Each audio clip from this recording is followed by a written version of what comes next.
Utep, bonjour mes frères, bonjour mes sœurs. Habari asubuhi, Maramuchi, Jambo. Je vous dis bonsoir, je vous dis encore bonjour. C'est votre frère et je suis là comme d'habitude pour délivrer mon message. Le message est demandé. Oui, je suis là pour vous parler de la suite du thème que j'ai déjà commencé la semaine passée. Comment le Dieu de Sem est-il devenu l'Éternel, le Dieu créateur? Que s'est-il réellement passé? La première partie, c'était la semaine passée. Et me voici encore devant vous pour entamer la seconde partie. Je sais que cette partie ne va pas englober tout le thème. Et je vais vous demander à attendre encore pour la troisième partie qui sera la fin. Mais aujourd'hui, nous allons faire la deuxième partie. Oui, le thème est très capital. Le thème est sensible.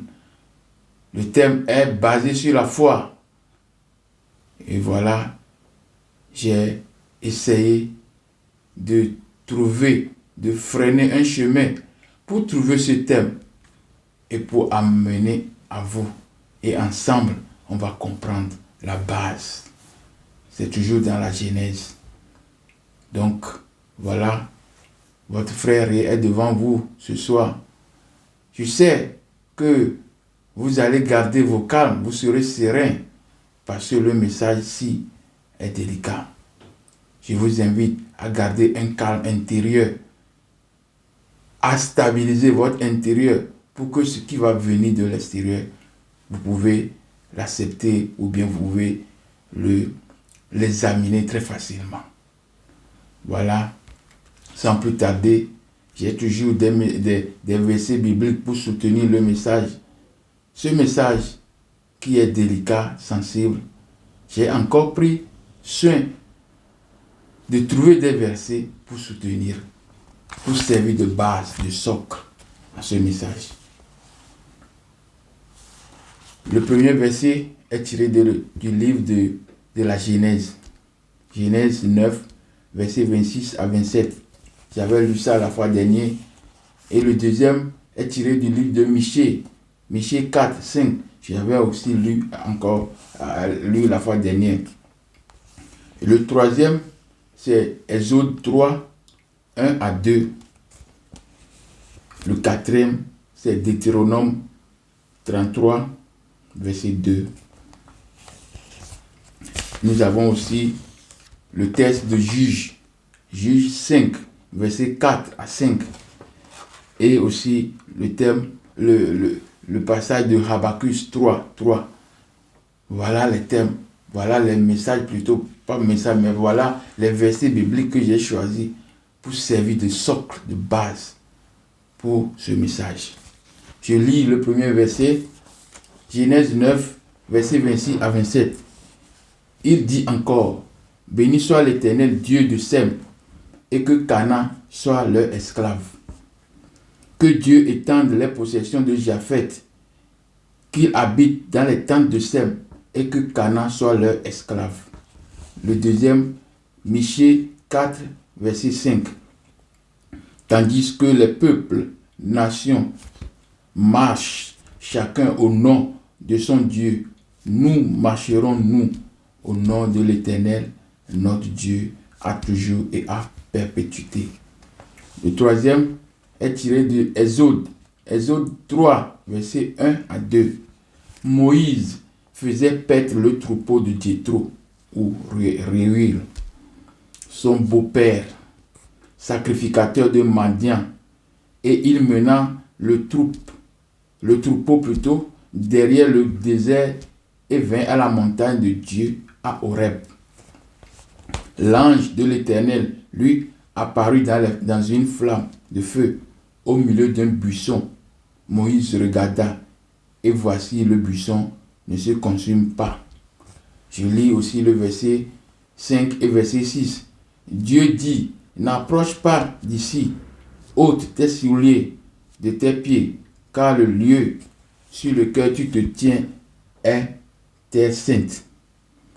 Et il ajouta, je suis le Dieu de ton père, le Dieu d'Abraham, le Dieu d'Isaac, le Dieu de Jacob. Moïse se cacha le visage car il craignait de regarder Dieu. Le 4e verset est tiré de Deutéronome 32 et 33, verset 2. Il dit, c'est Moïse qui dit au peuple d'Israël, l'Éternel est venu de Sinaï. Il s'est levé sur eux de Séhir. Il resplendit de la montagne de Paran. Et il est sorti au milieu de saints myriades.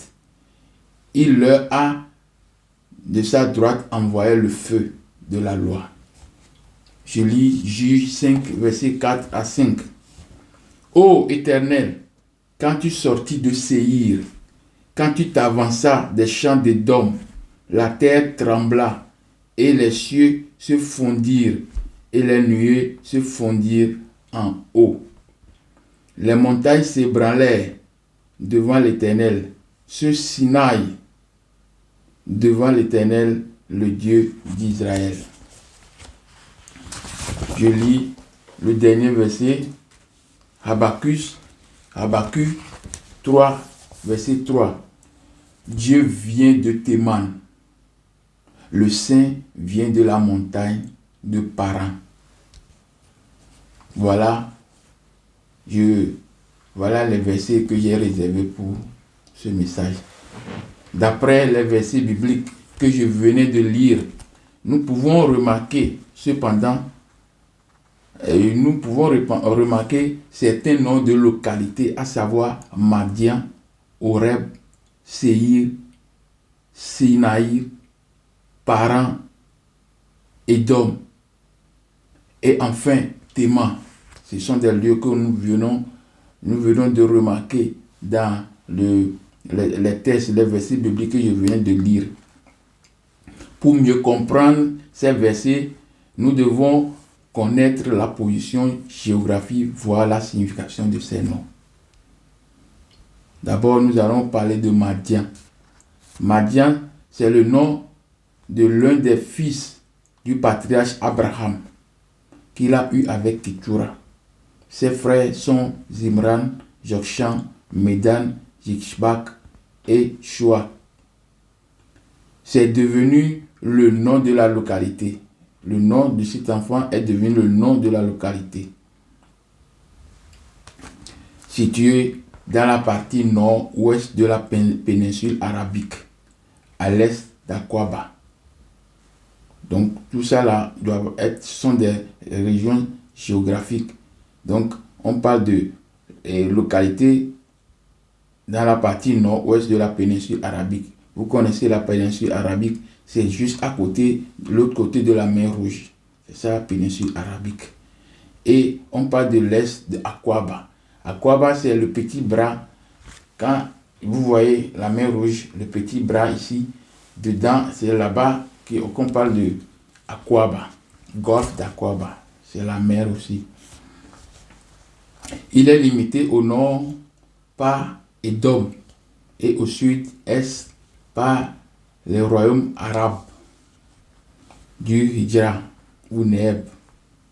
Si l'on tient compte dans les documents et de la logique mentionnée ci-dessus, le pays de Madian se situe au sud de la Palestine, dans l'Arabie, à l'est du golfe d'Aqaba.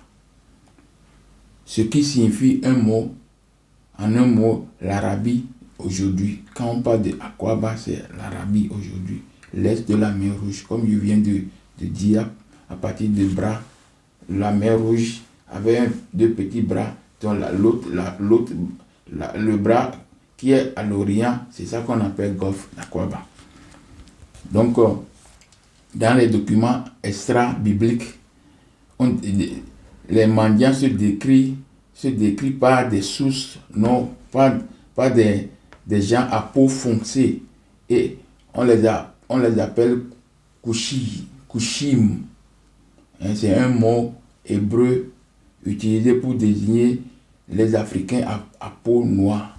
Donc, les Madians, l'enfant d'Abraham. Parce que moi, j'ai déjà, à travers un thème, la lumière sur l'origine du patriarche Abraham. J'ai parlé déjà que Abraham est un noir. Donc, quand on parle de mendiant ici, d'après les documents extra-bibliques, donc on décrit le mendianite comme quelqu'un à peau foncée. On l'appelle couchim,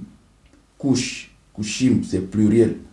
Donc, ça désigne des gens à peau noire, peau foncée. Donc, voilà mendiant qui est décrit ici. On va parler de Horeb, la montagne de Dieu, Horeb. C'est la même chose que Mont Sinaï. C'est la même chose que Mont Sinaï. Il se trouve parmi les montagnes madianites, plus précisément en Égypte, dans les bras en ciseaux de la mer Rouge, comme je viens de dire. Donc, les bras en ciseaux de la mer Rouge, ce côté comme ça, le dedans, c'est Sinaï, c'est en Égypte. Et Horeb aussi en Égypte. Il est aussi appelé Djebel Moussa, montagne de Moïse en arabe. Il est situé au sud de la pointe du sud, dans la presqu'île de...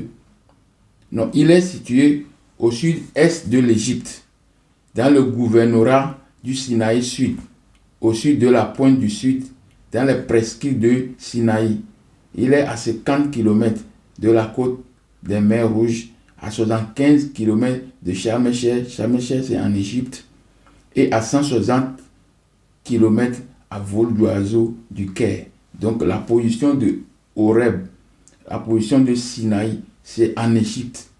Ce n'est pas en Israël, c'est en Égypte. Horeb et Sinaï sont en Égypte. Voilà la position géographique que je viens de dire. Je viens de dire sur ces deux localités. C'est une seule localité qui a deux noms, Horeb et Sinaï. Nous avons aussi entendu parler de Séhir dans le texte que j'ai lu.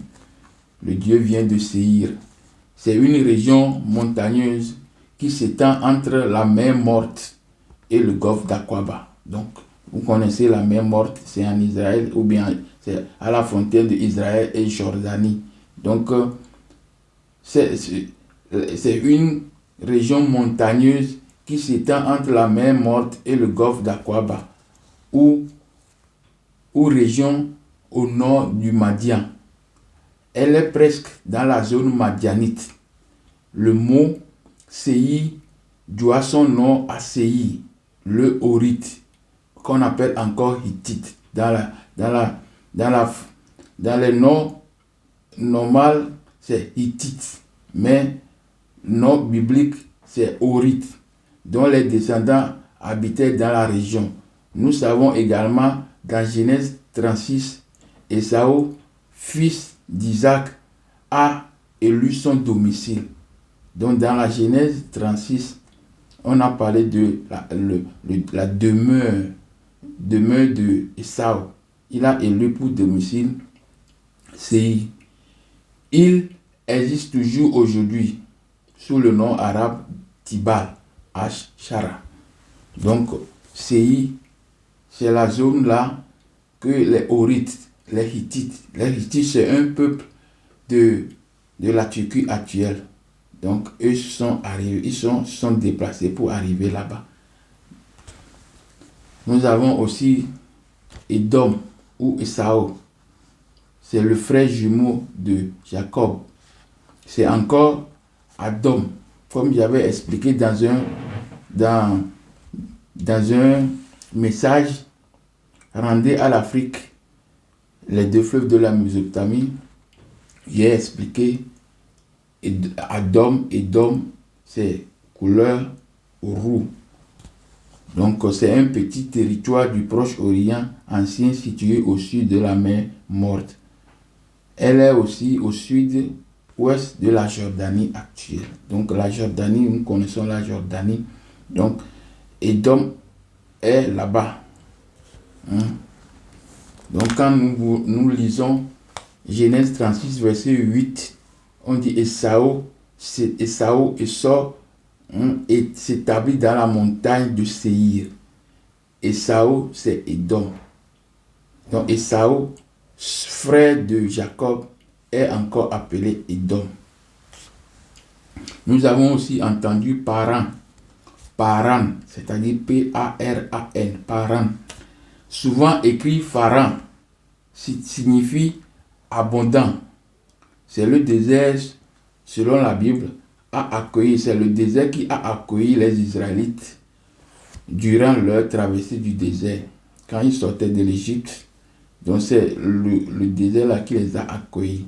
Donc c'est le désert là qui est encore appelé Horeb. C'est dans le désert qu'on a Horeb, qu'on a aussi Sinaï. Donc vous voyez que tout autour de cet endroit-là qui est dans l'Égypte. Donc c'est l'endroit qui a accueilli les Israélites durant leur traversée du désert. Le roi David passa aussi également un temps après la mort de Samuel, d'après les récits bibliques. Il passa un temps aussi dans le désert. Et c'est dans le même désert, quand Agar est chassé de la maison par Abraham, c'est là-bas qu'il est parti rester avec son enfant Ismaël. Ils ont habité là-bas, dans la région désertique là, appelée Paran. Donc ça, nous pouvons le lire dans Genèse 21. Il habitait dans le désert de Paran et sa mère lui prit une femme du pays d'Égypte. Donc, quand on nous a toujours dit dans la Bible que on les a chassés, ils sont partis à quelque part, c'est comme on ne connaît pas l'endroit. Non, on connaît bien l'endroit. L'endroit là, c'est le désert là. Et ce désert là, c'est en Égypte. Et Ismaël, qui est l'enfant de Agar, Agar était égyptienne. Son enfant, Ismaël, est aussi égyptien, c'est-à-dire noir. Et puis il a pris la femme pour son enfant en Égypte. Donc les enfants qui vont sortir seront aussi noirs. C'est pourquoi j'ai pris le soin de faire un titre concernant, c'est intitulé Sem, non pas Sem, lumière sur la vraie origine d'Abraham d'abord. Et puis après j'ai pris le soin de faire Sem, Kamite, voilé, gardien de la tradition kamite. Donc voilà, c'est les deux thèmes que j'ai mis pour pouvoir montrer la couleur de la peau de ces gens. Selon Ers Joseph, c'est aussi un historien, son nom actuel serait Badiet et Tyr, désert d'errance. Donc vous voyez, toujours Héber veut dire errance, hébreu veut dire errant. Donc vous voyez ici encore le terme errance. Donc la traversée, errance. Situé au nord, cet endroit qu'on appelle Paran est situé au nord-ouest de la péninsule Sinaï. Donc nous sommes toujours dans cette zone d'Égypte, de l'Égypte. Ils ont dit qu'ils sont sortis d'Égypte, alors que tout se passe en Égypte. C'est dans la Bible que je suis en train de voir toutes ces positions. Ce n'est pas quelque chose que je viens de créer ou bien de fantasmer. Non, ce sont des choses réelles que je suis en train de lire. Et ces positions géographiques existent réellement jusqu'à aujourd'hui. Théman. Nous avons aussi entendu Théman dans le verset que je viens de lire aussi. Donc Théman, c'est le petit-fils de Ésaü. Ésaü, son petit-fils s'appelle Théman. Donc si Ésaü habite dans les montagnes de Séhir, on dit que Dieu vient de Théman. J'ai lu le verset ici tout à l'heure. Je vais chercher encore le verset que je viens de lire. Habakkuk 3, Dieu vient de Théman. Le Saint vient de la montagne de Paran. Théman, Paran, Horeb, Sinaï, tout ça là se trouve dans le même endroit. Et c'est en Égypte que tout ça là se trouve, pas ailleurs de l'Égypte. Donc on peut lire, on peut trouver la position, disons comme je viens de dire que Théman est le fils d'Ésaü, c'est le premier-né d'Éliphaz. Éliphaz c'est le premier enfant d'Ésaü qui est appelé Éliphaz. Et son enfant est appelé Théman. Donc on peut voir dans la Genèse 36, verset 11 et verset 15. C'est le nom là, on peut voir et c'est bien éclairci là-bas. Et c'est une tribu du pays d'Édom. Ses frères sont Amalek, Oma, Tifo, Gaïtam, Kenan. Le Seigneur vient de descendre d'Ésaü. Le Seigneur vient d'un descendant plutôt d'Ésaü. Le Seigneur vient d'un descendant d'Ésaü. C'est-à-dire, le verset Habakkuk 3 dit que le Seigneur vient de Théman. Donc c'est un des descendants d'Ésaü. Nous pouvons aussi lire Ésaïe 63, verset 1. Il est dit que Yahvé vient d'Édom. Quand on parle d'Édom, on parle de Théman. Et il y a d'autres endroits dans la Bible, quand nous lisons le verset Genèse 36, nous pouvons bien voir toutes les villes qui font partie de Séir, ou bien toutes les villes qui sont sous l'administration ou bien sous le couvert d'Édom. On va voir ça, Bostra, il y a beaucoup de villes là-bas. Si je vais citer tout ça là, ça va encore prendre le temps. Donc je vous invite à aller regarder, à lire dans la Bible Genèse 36, tout le chapitre. C'est bien clair, vous allez comprendre beaucoup de choses là-bas. J'aimerais attirer votre attention sur ce point. D'après la présentation géographique de Sinaï, Horeb, nous pouvons dire sans ambiguïté que les deux endroits font partie intégrante de l'Égypte, comme je viens de dire. Donc, quand on essaie de décrire géographiquement ces deux endroits, on voit directement que ça fait partie intégrante de l'Égypte ou du Misraïm, c'est-à-dire le nom antique, le nom des enfants de Cam. Un est appelé Misraïm. Misraïm, c'est Égypte. Et il y a aussi Couche. Donc, il y avait déjà énuméré tous ces noms avant. Donc, nom d'Égypte antique. Et même Madian aussi fait partie de l'Égypte. Nous pouvons aussi dire que Madian aussi fait l'enfant d'Abraham qu'il a eu avec Ketura. Après la mort de Sarah, il a pris Ketura. Donc, Ketura a fait 6 enfants et un des enfants est appelé Madian. Donc, tout ça là, c'est aussi le nom d'une localité qui se trouve en Égypte, ou bien sous le couvert de l'Égypte. Donc, d'après les versets que je viens de lire, Dieu est sorti de Séir, sorti de Théman, sorti d'Horeb, parce que c'est sur cette montagne qu'ils sont venus adorer Dieu. Et c'est sur la même montagne que Moïse a vu dans Exode, que j'ai lu, Exode 3, verset 1 à 2. C'est là-bas aussi que Dieu est apparu à Moïse. Donc, nous pouvons parler maintenant de la localisation de Yahvé. À partir de ces textes, ou bien de ces versets bibliques que je viens de lire, nous pouvons localiser Yahvé dans le sud d'Édom, dans le territoire situé dans le triangle formé par les petits bras de la mer Rouge. Yahvé se présente à Moïse sur la montagne de l'Horeb ou encore sur le mont Sinaï. C'est-à-dire quand nous lisons Exode 3, verset 1 à 2, Deutéronome 33, verset 2, Juge 5, verset 5, ou encore il est apparu, ou encore on peut dire qu'il est aussi apparu dans le désert de Paran. Donc La localisation de Dieu, de Yahvé, est dans cette zone de l'Égypte. C'est à l'intérieur de l'Égypte que tout ça se passe. Donc, retenez bien que tous ces endroits qu'on vient de citer, c'est à l'intérieur de l'Égypte. Il dit qu'ils sont sortis de l'Égypte en traversant la mer Rouge, mais on est toujours à l'intérieur de l'Égypte. C'est le verset biblique et la localisation que je viens de vous lire comme ça. Hein.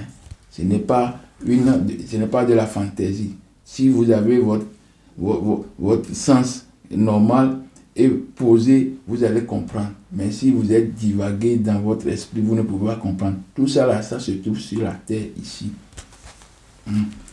Donc, je peux aussi lire Nombre 13, verset 1 à 3 pour pouvoir bien éclairer encore ce point que je suis en train de dire à propos de la localisation de Yahvé. L'Éternel parla à Moïse, Dieu des Hébreux. Quand je parle de l'Éternel, parce que dans la Bible, il y a Éternel, Dieu, Éternel. Tout ça là, vous ne comprenez pas quand est-ce qu'on parle de Éternel, le Créateur, et quand on se parle de Yahvé. Donc on a tout mis ensemble, Dieu, Éternel, et on ne comprend pas. Mais quand vous achetez le livre, ou bien la Bible d'André Chouraki, il y a des termes, vous allez voir quand est-ce qu'on parle de Dieu, quand est-ce qu'on parle de Eloah, Elohim, vous allez voir quand est-ce qu'on parle de tout ça là. Donc ça va vous donner un peu l'éclaircissement, vous allez comprendre mieux. Mais avec la Bible en français, Dieu éternel, tout est mélangé et on lit seulement.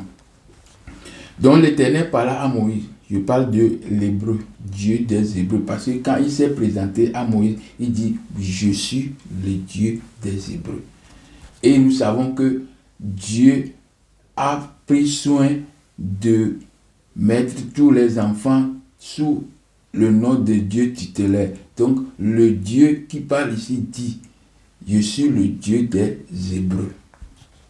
Donc, l'Éternel parla à Moïse, le Dieu des Hébreux, et dit, envoie des hommes pour explorer le pays de Canaan que je te donne aux enfants d'Israël. Tu enverras un homme de chaque tribu. Tous seront des principaux. Tu enverras un homme de chacune des tribus plutôt, de leur père. Tous seront des principaux d'entre eux. Donc, Dieu demande à Moïse d'envoyer pour espionner Canaan.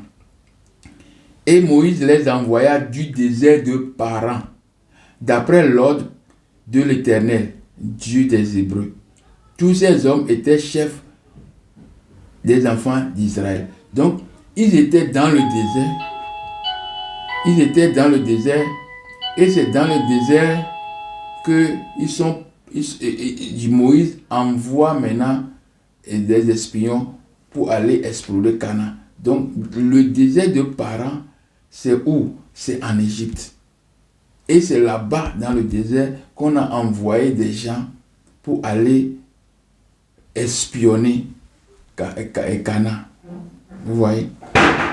Donc, le désert de Paran était l'endroit qui englobe la Sinaï, l'Horeb et Madian. C'est à partir de ce désert que les espions sont envoyés au Canaan pour explorer ou espionner les habitants de Canaan. Tout le désert de Paran n'était pas dans Canaan, mais plutôt en Égypte. En considérant les versets 13 du Nombre et en considérant Nombre 13, 1 à 3, et d'après la carte géographique, Canaan est composé de Palestine. Il englobe, la Palestine plutôt déjà englobe Israël actuel. Parce que quand on parle de Canaan, il y a Palestine dedans. il y a Jordanie dedans, il y a Liban dedans, il y a Syrie dedans. Donc, mais quand on parle de Palestine, la Palestine englobe directement Israël. Une partie de la Jordanie, le Liban et une partie de la Syrie actuelle. Je rappelle aussi que toutes ces parties sont des provinces à part entière de l'Égypte antique, c'est-à-dire Misraïm, fils de Cham. Nous venons de localiser le Dieu de Moïse, voire le Dieu des Hébreux. Maintenant, nous allons chercher à connaître les peuples qui partageaient en commun cette localité. Nous venons de connaître la localisation, là où l'origine du Dieu d'Hébreu. Il est sorti de la montagne de Séir, il est sorti de la montagne de Sinaï, il est sorti du désert de Paran, il est sorti de Théman. Donc, tous ces endroits existent sur la terre. Les différents peuples qui partagent cette localité, d'après les récits bibliques, les Madianites, les Édomites, les Horiens, le peuple hébreu ont eu en partage cette localité. Vous aurez remarqué que j'ai cité un peuple que je n'avais pas cité dans le récit. Horiens. Horiens étaient les habitants de Séir, avant que cette localité fût prise par les Édomites. Ces Horiens sont encore appelés Hittites, peuple au nord de l'Anatolie, actuelle Turquie. Le verset biblique qui montre la présence des Horiens dans Séir, le voici. Genèse 36, verset 20 à 21. Si nous allons lire Genèse 36, verset 20 à 21, nous allons lire ceci. Voici les fils de Séir, le Horien, ancien habitant du pays. Lotan, Shkobal, Tibon, Anna, Dishon, Etcher et Dishan. Ce sont là les chefs des Horiens, fils de Séir, dans le pays d'Édom. Donc c'est le verset biblique qui montre ou bien qui explique qui est Horien. Parce que je n'avais pas donné le verset dans les textes que j'ai lus en premier abord. Je n'avais pas donné ce texte. Donc voilà le verset de la Genèse 36, 20 à 21 qui parle de Horiens. Ils étaient les anciens habitants de cette localité, de la montagne de Séir. Comme nous savons d'après les récits bibliques, toutes ces localités étaient contrôlées par les enfants de Cam, plus précisément Misraïm, petit frère de Couche. Nous savons aussi d'après les récits bibliques que les Israélites ont séjourné 430 années en Égypte. Mais d'après les décomptes effectués par rapport aux événements et les âges des patriarches, on retient que 270 années. Cela ne pose pas encore de problème, car toujours est-il qu'ils ont séjourné en Égypte. Le plus fondamental, la vérité, c'est qu'ils ont séjourné en Égypte. Si cela est le cas, les Égyptiens doivent nécessairement connaître ces Israélites. C'est-à-dire, doivent connaître leur tradition, leur culture, leur spiritualité. Mais, à notre surprise, aucun archive de l'Égypte antique ne relate pas l'existence d'un peuple au nom d'Israélites, au nom d'Hébreux ou bien Israélites. Les archives montrent plutôt l'existence des peuples comme Chassou, Apirou, en grosso modo des peuples locodèmes appelés généralement en Égypte Témérou. Donc, nous remarquons que les archives égyptiennes et égyptiens n'ont pas laissé aucun témoignage concernant le nom Israël, Israël ou bien hébreu dans leurs archives. Il n'y en a pas. Donc, ce qui se trouve dans les archives, c'est Apirou et Chassou.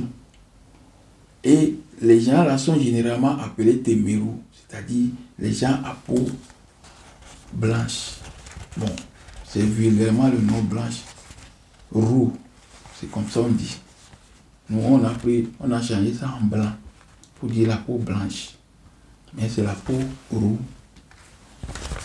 Donc, voilà les noms qu'ils portaient dans les revues ou dans les journaux officiels de l'Égypte antique.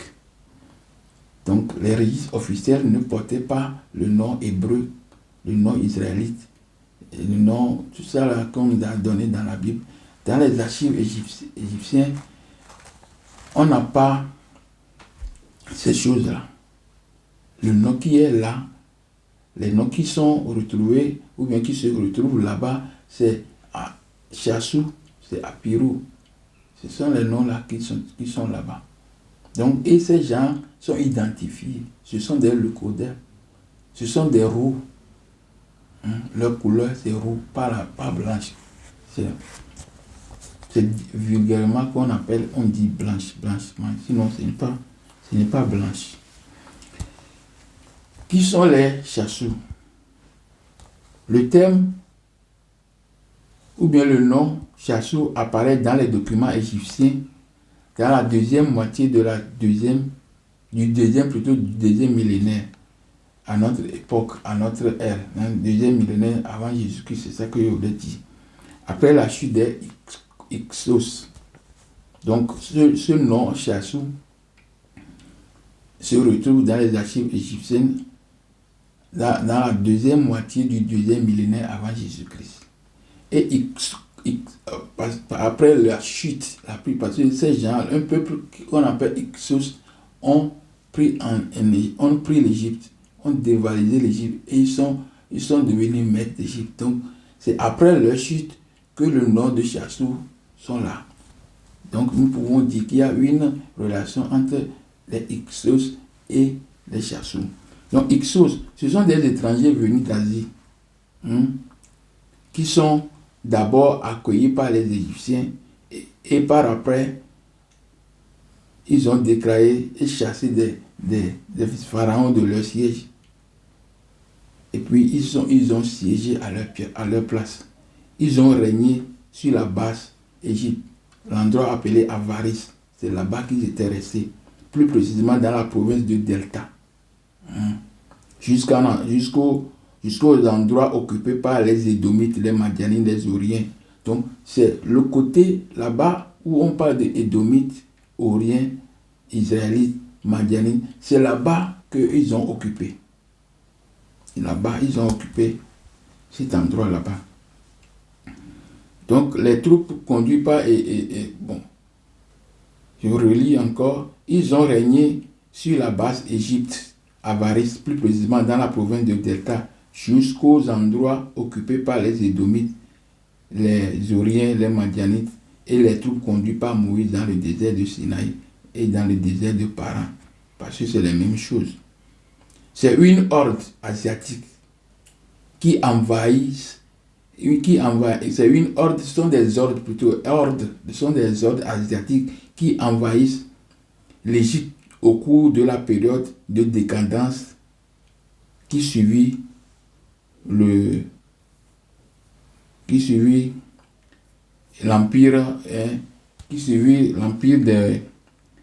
le moyen empire. Donc c'est entre 2065 et 1585, c'est en cette période, 17e siècle avant. Donc c'est dans cette période que ces troupes, ces hordes ont envahi l'Égypte et ils ont régné. On décrit ces peuples comme des Bédouins. Quand ils étaient venus, c'était des Bédouins, des nomades, des errants, comme on dit. Des errants. Donc, Bédouins errants localisés d'abord en Transjordanie, c'est-à-dire la région qui est située entre cette localité qu'on vient de dire jusqu'à la Jordanie, même là où il y a Israël actuel, Palestine, tout ça là c'est occupé par ces gens-là. Puis ensuite, dans le sud de Canaan, ils ont resté aussi dans le sud de Canaan. Voilà. Ils ont encore cité dans une région plus au nord. Bon, on les a encore cités dans des régions plus au nord, c'est-à-dire Megiddo, autour de Megiddo, Béchem, dans l'actuel Israël. Donc, tous les gens qu'on appelle Chassou, Apirou, on les a remarqués dans ces environs. Tous les endroits qu'on vient de citer, que Dieu est sorti, Yahvé est sorti, on a localisé Yahvé. C'est les endroits que ces gens-là ont occupés. Donc, les Égyptiens les connaissaient bien. Comment on décrit les Chassous d'après Robert Guivéon? Selon Robert Guivéon, l'historien, le mot Chassou pourrait dériver de l'égyptien errer, aller, passer au travers, ou en sémitique, voler, piller. Il s'agit d'un terme désignant ceux qui se déplacent dans le désert de la même manière que le terme arabe bédouin. Donc ce sont les gens qui se déplacent dans le désert. Ce sont des nomades qui se déplacent avec des animaux. Ce sont des nomades. Pour les Cananéens disent pille, car cela témoigne la mauvaise réputation, maraudeur, voleur, associé à ce terme. Donc, le terme qu'on vient de lire, chassou, c'est pour les Cananéens, c'est piller, pilleur, maraudeur, voleur, qu'on a associé à ce terme. De même, il y a des preuves sur papyrus, c'est-à-dire papyrus Anastasie. Il témoigne aussi de l'antipathie qu'il inspirait aux Égyptiens, reflété également dans l'histoire de Joseph. Donc, ce sont des gens qui sont en marge de la société. Et les Égyptiens ne les prenaient pas ou bien ne faisaient pas tout avec eux aisément. Donc, c'est le cas quand on parle de Joseph qui est devenu intendant de Pharaon.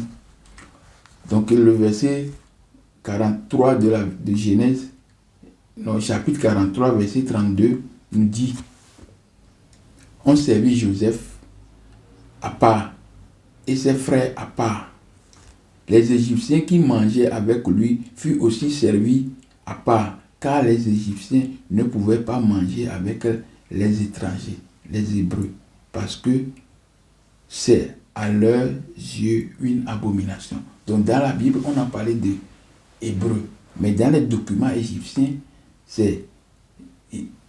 sont des étrangers, étrangers ou bien bédouins, ceux qui courent dans les déserts là-bas avec les animaux.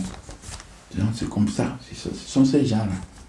Et je vous dis que ils ont fait 430 années en Égypte. Donc ça ne peut pas, ça c'est pas petite affaire que quelqu'un qui habite chez vous. Mais d'après les décomptes, ils ont fait moins de 430 années. Mais ça n'a pas de problème. Toujours ils ont habité en Égypte. Et les Égyptiens les connaissent. Donc on ne peut pas sortir aujourd'hui un document et puis dire que non. Et voilà, c'est comme... Non, ce n'est pas possible. L'histoire, c'est l'histoire. Le mensonge existe toujours sur la vérité. Parce qu'on ne peut pas mentir s'il n'y a pas une vérité. Donc quand quelqu'un ment, tu l'amènes, vous commencez par lui poser des questions, tu vas retrouver la vérité dans le mensonge. Donc le mensonge a en son sein toujours la vérité. Qui sont les Apirou, ou bien Abiru, ou bien Apiru, ou bien Abiru. Parce que P et B, c'est comme ça, parce qu'il n'y avait pas B dans le temps. Donc on dit plutôt Apiru. Mais quand le terme, la lettre B est arrivée, donc les gens, au lieu de dire Apiru, on dit Abiru. Donc Donc quand vous entendez Apirou, Abiru, Apirou, tout ça là, c'est la même personne. C'est le même nom. C'est le nom donné à une catégorie sociale de population attestée dans les textes du Proche-Orient ancien, tout au long du 2e millénaire. Vous entendez toujours 2e millénaire. Ce sont des archives qu'on a déchiffrées. On parle de 2e millénaire. Et quand il y a lu avant, on parlait de 2e millénaire. Donc ça fait 2500 dans l'époque là. 2500 moins 2065 à 1585 avant Jésus-Christ. Donc dans les périodes là qu'on parle de ces gens-là.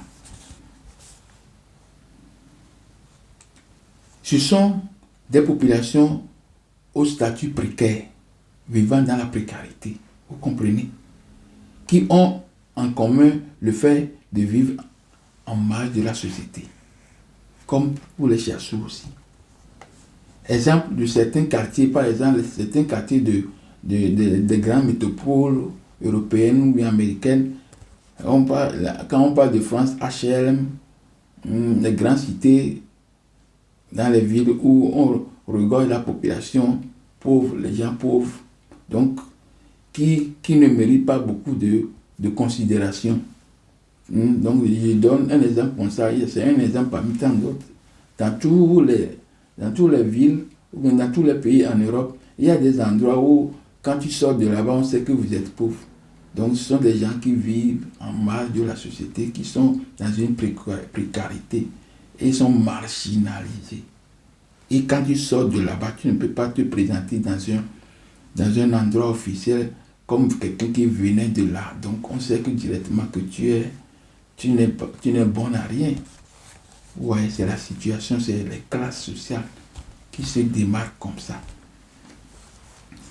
En tenant compte des documents fournis par l'histoire, c'est-à-dire les documents provenant des fouilles archéologiques et de l'histoire orale et écrite léguée par les différents royaumes et empires, nous pouvons dire ou conclure que le peuple israélite serait les Chassous, les Apirou, les Abiru, ou même les descendants des Hyksos. Parce que dans les documents, c'est là-bas qu'on a remarqué ces gens de personnes. Donc nous pouvons, à travers ces documents, ces preuves archéologiques, historiques, nous pouvons dire que ces Israélites, qu'on appelle aujourd'hui Israélites, ce sont ces gens. Ce sont ces gens. Si c'en est le cas, il est alors évident de connaître leur tradition. Parce que les gens là, on les connaît dans la société, on les connaît bien. Les Égyptiens les connaissaient bien dans la société. Donc, pour les Égyptiens, leur tradition, leur culture, leur culte, ou à quel Dieu tutélaire ce peuple adore, c'est sous quelle couverture de Dieu tutélaire. Donc les Égyptiens connaissaient tout ça là. L'histoire, c'est l'histoire. La manière dont vous relatez l'histoire, c'est pas de problème. Mais quand on va rentrer dans les questionnaires, on va connaître la ligne droite. Le statut de l'histoire, on va le connaître. C'est comme ça. Donc, je vous rappelle que d'après les récits bibliques, chaque peuple a un Dieu tutélaire, un divin tutélaire, oui, par qui ils sont issus ou par qui ils devaient leur protection. Protection. Nous pouvons lire les versets suivants pour expliquer ces choses, c'est-à-dire Michée 4, Exode 2, Exode 20 et 3, Exode 20, verset 3, nous pouvons lire toutes les nations autour des Israélites ont un Dieu tutélaire. Les nations qui sont autour des Israélites ont un Dieu tutélaire. Les Cananéens, par exemple, ont El, Dieu soleil, père de tous les dieux. Quand on parle des Cananéens, on parle de tous les enfants des Canaan. Donc, quand on parle des Cananéens, on doit parler des enfants, tous les enfants de Canaan. Donc, lisez Genèse 10, verset 15 à 20. Vous allez remarquer tout ça là. Les enfants de Canaan. Tout ça englobé, ils ont un Dieu tutélaire. Je profite de l'occasion pour dire qui sont les Cananéens d'après l'islam. C'est un peuple ayant vécu dans le pays où coule le lait et le miel, jusqu'à ce qu'ils soient vaincus par les anciens Israélites. C'est ça qu'eux aussi ils disent. Et puis ils sont disparus. Les Assyriens, leur dieu c'est Assur. Les Araméens, leur dieu c'est Hadad. Donc il y a des enfants de Esaü qui s'appellent aussi Hadad. Et on peut le trouver dans Deutéronome 26, verset 5. Babyloniens ont leur dieu Marduk. Et ils ont encore une autre divinité encore.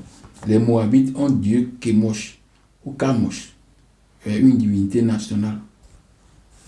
Et cette divinité se représente comme un poisson hybride poisson-homme. Donc, comme en Égypte aussi, il y a beaucoup d'hybrides, de dieux hybrides. Et quand nous lisons aussi l'Apocalypse, parce que le chrétien ne veut pas comprendre. Quand on lit l'Apocalypse 4, verset 6 à 7, les 4 êtres vivants qui sont autour du trône de Dieu. Ces 4 êtres vivants qui sont autour du trône de Dieu, voilà, eux sont aussi hybrides. Mais pourquoi on ne les a pas taxés de démons? Non, parce qu'ils sont autour de Dieu. Donc c'est les mêmes structures, les dieux hybrides qui sont autour du trône de Dieu. C'est les mêmes dieux hybrides qui sont en Égypte, qui sont dans les autres pays. Les Ammonites aussi, leur dieu est appelé Milcom. En Égypte, dans l'ancien temps, on a toujours les consorts MLC, donc Melek, roi, Moloch, tout ça, on chante seulement les lettres, les voyelles. Donc, c'est un titre. Melek est un titre. Mais on dit que les Ammonites ont pour Dieu Moloch. Donc, alors que c'est pas ça. Dans l'Égypte antique aussi, les dieux égyptiens sont multiples. Mais leur dieu top, c'est Atumré. Et après Atumré, nous avons Chou, Tefnou. Chou, c'est le dieu de l'air. Tefnou, dieu de l'humidité. Get, dieu de terre. Nous, dieu du ciel. Et puis, les deux ont fait 5 enfants. Et les 4 enfants, Osiris, Isis, Seth et Nephthys. Donc, tout ça là se représente aussi comme sont des dieux, sont des divinités. Donc, Isis est une dieu, la mère, l'épouse de Osiris, qui a ramené Osiris en vie. Donc, Seth, dieu de chaos. Ouais. Il y a un dieu d'Égypte qu'on appelle dieu de chaos. Donc, dans le mythe, Seth est le dieu de la confusion, du désordre. Dieu de la confusion, du désordre. C'est Dieu de tonnerre, de foudre, Dieu dans la zone aride, Dieu égyptien de l'étranger. C'est ça. Dieu très complexé, ou bien, complexé, complexe, qui est façon, on ne peut pas comprendre. Il est tantôt nerveux, tantôt autoritaire, tu vois. Mais nous notons que sa puissance désordonnée contribue néanmoins à l'équilibre. Parce que Dieu s'aime. En Égypte, il est Dieu de foudre, Dieu d'orage, Dieu de désastre, souffrance, maladie, cruauté, crise. Donc, c'est le Dieu là qui donne tout. Il fait du mal. Il aime le sang, tout ça là. Donc, mais c'est pour l'équilibre. Selon la vision égyptienne, les forces destructives sont en lutte permanente pour avoir l'équilibre. Donc, cet antagonisme de ce Dieu-là se retrouve dans l'homme. L'homme est Dieu et il a cet antagonisme, le bon et le mauvais. C'est dans l'homme. Et les pharaons aussi sont Dieu. Et les mêmes antagonismes sont en eux. J'ai retardé sur les caractéristiques de Seth pour montrer lequel des dieux a ces caractéristiques. Et en faisant une bonne lecture de la Bible, vous allez voir lequel des dieux a cette caractéristique. Donc, il y a aussi une histoire que je préfère, je vais réserver pour la prochaine fois, mais je vais quand même donner un mot, c'est-à-dire, vous allez chercher avec l'internet, vous allez chercher l'île éléphantine en Égypte. Donc sur cette île, il y avait eu des gens qui ont habité, et ces gens qui ont habité là-bas ont un dieu qui est appelé Yahou. Donc c'est le même Dieu qui est à Jérusalem. Vous voyez? Donc ils sont en communication. Et ils faisaient des sacrifices des agneaux, des animaux tabous de l'Égypte. Mais le jour que l'Égypte a eu son indépendance ou bien a eu une lueur de force, alors l'Égypte les a éradiqués rapidement parce qu'ils ne les aimaient pas. Ils ne les aimaient pas parce qu'ils font des choses contraires. Parce qu'ils font des choses contraires aux traditions égyptiennes.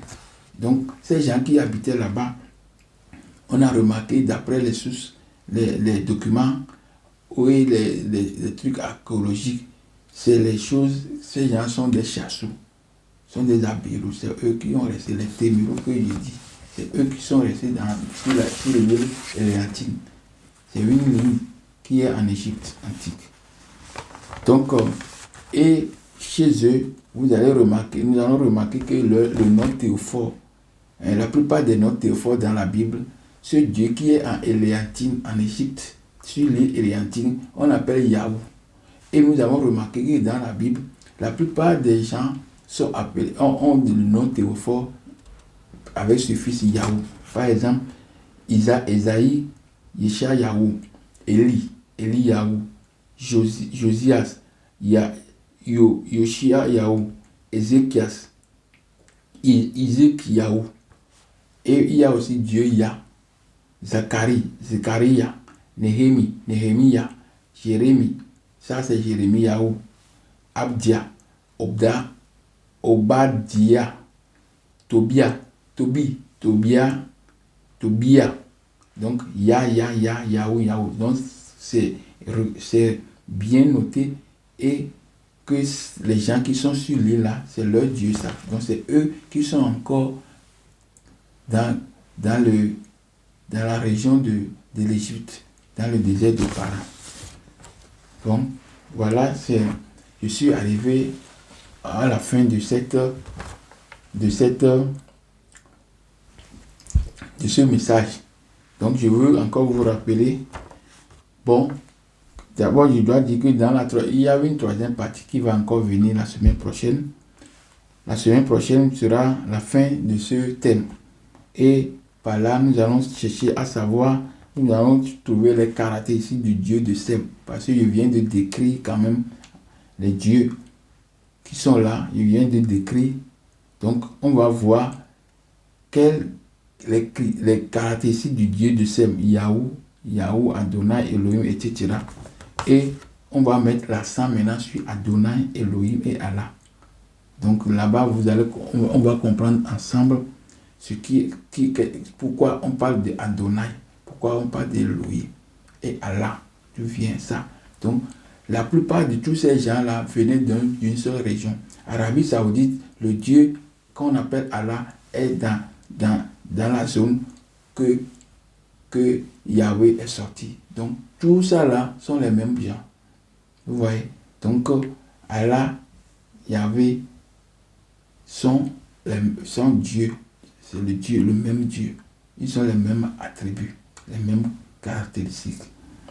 Donc prochainement, on va finir le thème, le message de ce thème. Donc je vous dis merci. Merci beaucoup. Ce jour était un jour très calme.